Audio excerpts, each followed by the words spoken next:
नमो नमः साथियों, आप सभी का हमारी ऑनलाइन कक्षा में बहुत बहुत स्वागत, हार्दिक अभिनंदन।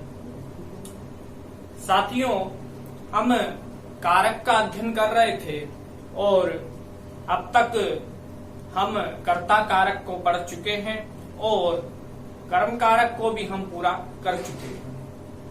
आज हमने कल की कक्षा में करण कारक का प्रारंभ किया था और आज हम करण कारक को पढ़ने वाले हैं। करण कारक का प्रथम सूत्र हम पढ़ चुके हैं, साधक तमम करणम।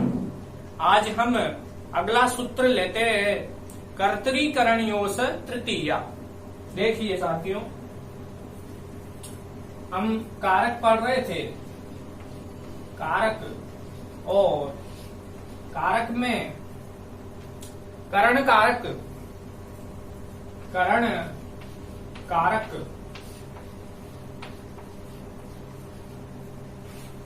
करण में होती है तृतीया विभक्ति। तो यह तृतीया विभक्ति। सूत्र, अगला सूत्र लेते हैं, दूसरा सूत्र। आज का सूत्र है कर्तरी करण योस तृतीया।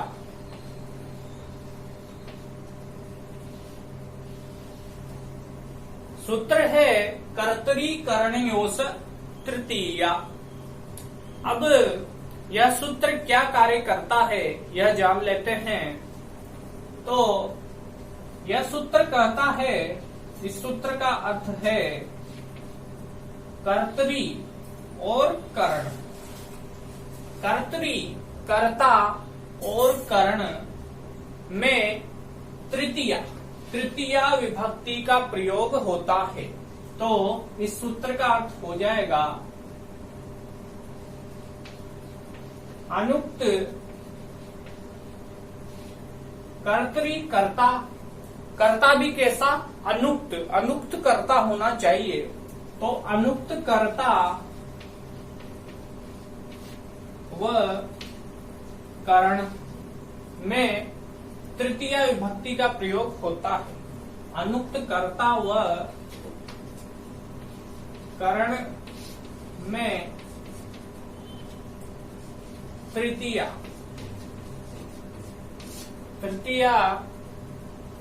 विभक्ति। कौन सी विभक्ति? तृतीया विभक्ति का प्रयोग होता है।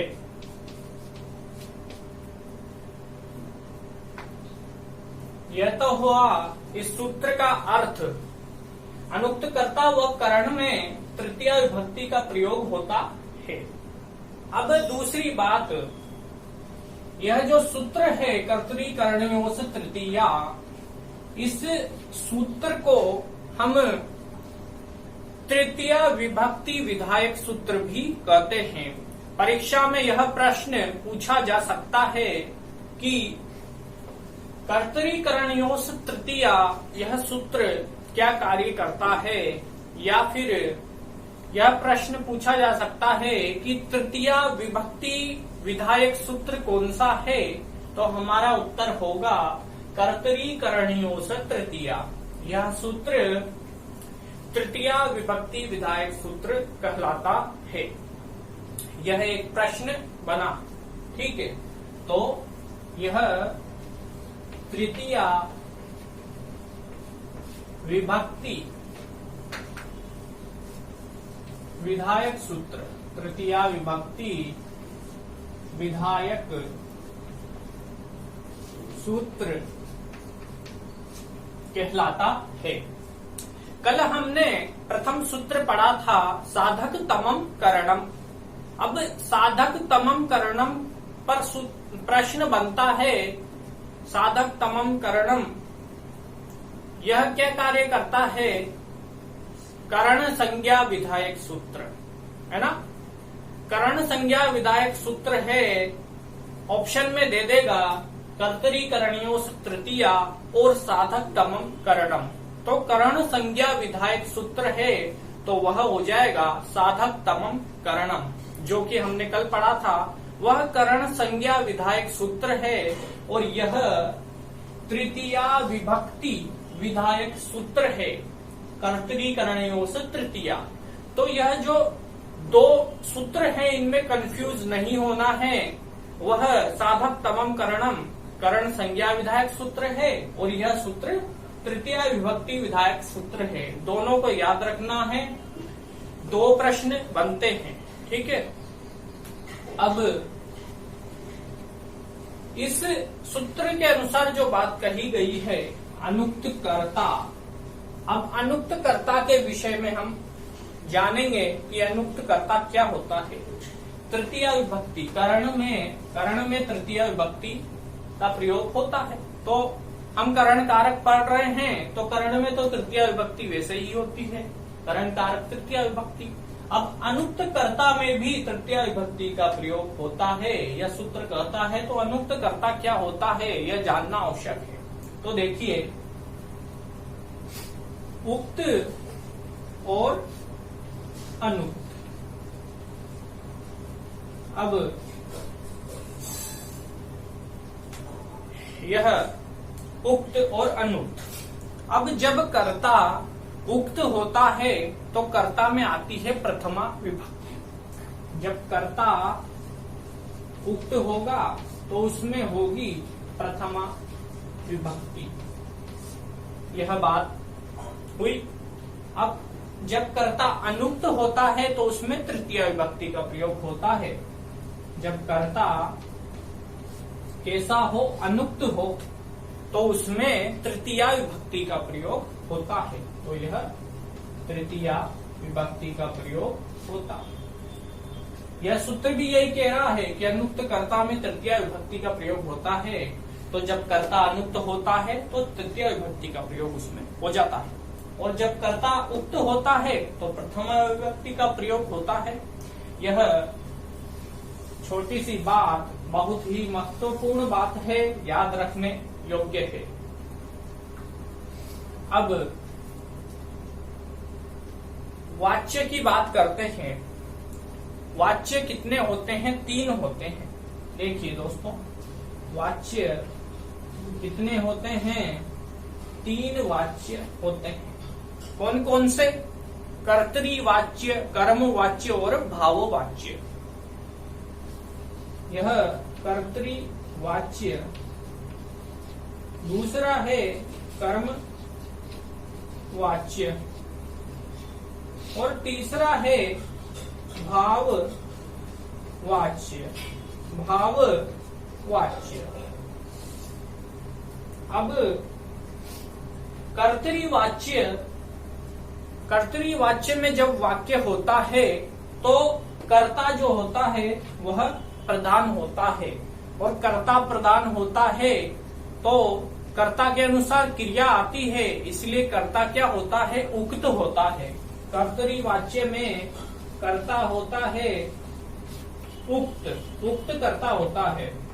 और कर्म वाच्य और भाव वाच्य, यह जब इन दोनों का प्रयोग होता है तो कर्म वाच्य और भाव वाच्य का जब प्रयोग होता है, जब वाक्य कर्म वाच्य और भाव वाच्य में हो, तब ऐसी स्थिति में जो कर्ता होता है वह अनुक्त कर्ता होता है। कैसा होता है? अनुक्त कर्ता होता है, अनुक्त। और इस सूत्र के अनुसार यह जो अनुक्त कर्ता है, इस सूत्र के अनुसार कर्मवाच्य और भाववाच्य का प्रयोग होता है। ऐसे वाक्य दिए जाएंगे परीक्षा में जिनमें कर्मवाच्य और भाववाच्य के अनुसार वाक्य दिए जाएंगे। ठीक है, यह कर्तरीवाच्य, इसे तो हम हटा देते हैं। जानकारी हो गई हमें कि कर्तरीवाच्य में उक्त कारक उक्त कर्ता होता है और कर्मवाच्य और भाववाच्य में अनुक्त कर्ता होता है। तो इस सूत्र के अनुसार कर्मवाच्य और भाववाच्य वाले वाक्यों का प्रयोग किया जाता है। अब हम एक वाक्य देखेंगे और उसके अनुसार समझेंगे कि अनुक्त कर्ता और करण में किस प्रकार से तृतीय विभक्ति का प्रयोग होता है। तो देखिए उदाहरण, एक उदाहरण लेते हैं, इसे आप लिख लीजिए या इसका एक स्क्रीनशॉट ले लीजिए, ठीक है। तो अब एक उदाहरण के माध्यम से हम समझते हैं। जैसे यहां तक आपने लिख लिया होगा, तो एक उदाहरण लेते हैं।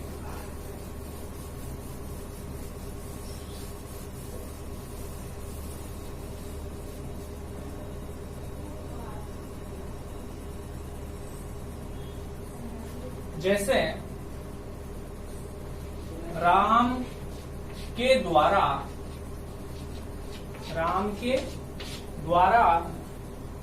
बाण से, राम के द्वारा बाण से बाली मारा गया। यह वाक्य हुआ। राम के द्वारा बाण से बाली मारा गया, यह वाक्य। अब देखिए, यह जो वाक्य है, यह वाक्य है कर्म वाच्य में, ठीक है। तो यह वाक्य है कर्म वाच्य में। अब जब वाक्य कर्म वाच्य में होता है तो उसमें जो कर्ता होता है वह अनुक्त होता है, ठीक है। अब इसमें राम कर्ता है और यह कर्ता है, यह अनुक्त है। यह कर्ता कैसा है? अनुक्त, ठीक है। अब मारा गया क्या है यहां पर?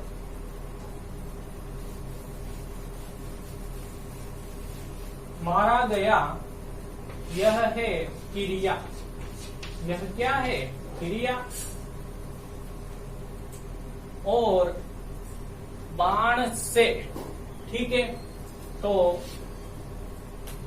बाण से कर्ता के द्वारा जो क्रिया की जाती है उसमें जो सबसे अधिक सहायक होता है उसकी करण संज्ञा होती है, वह करण कारक कहलाता है। तो राम जब बाली को मार रहे हैं तो इस मारने की क्रिया में राम का सबसे अधिक सहायक कौन है? वह है बाण, ठीक है। तो यह हो जाएगा करण, ठीक है। बाण क्या हो जाएगा? करण। बात क्लियर? अब ये अनुक्त करता है राम, तो अनुक्त करता राम, तो अनुक्त, यह सूत्र क्या कहता है कि अनुक्त कर्ता में तृतीय विभक्ति का प्रयोग होता है। तो यह राम हो जाएगा रामेण, यह बन गया। और बाण से, तो यह करण है, तो यह भी तृतीय हो जाएगा। तो रामेण यह हो जाएगा बाणेन, यह बाणेन हो गया। अब इसके बाद रामेण बाणेन मारा गया, यह क्या है? क्रिया। तो हतो, हतो। रामेण बाणेन हतो, कौन मारा गया? बाली। तो यह बाली। इस प्रकार से यह वाक्य पूरा बना। यह सूत्र जो कहता है कि अनुक्त कर्ता और करण में तृतीय विभक्ति का प्रयोग होता है, तो यह अनुक्त कर्ता राम, इसमें तृतीय विभक्ति का प्रयोग हो गया रामेण, ठीक है। रामः रामौ रामः, रामम रामौ रामन्, रामेण रामाभ्याम रामेः। तो रामेण में अनुक्त कर्ता तृतीय विभक्ति का प्रयोग हो गया और बाण से करण में भी तृतीय विभक्ति का प्रयोग हो गया। यह सूत्र यही बात कहता था, दोनों बात हो गई। इस उदाहरण के माध्यम से हमने समझ लिया। क्रिया हो गई मारना, तो हतो, और बाली को मारा तो यह बाली आ गया, ठीक है। इस प्रकार से यह सूत्र पूरी तरह से स्पष्ट हुआ। आज के लिए यहीं तक ही दोस्तों, अब मिलते हैं अगली कक्षा में। धन्यवाद साथियों।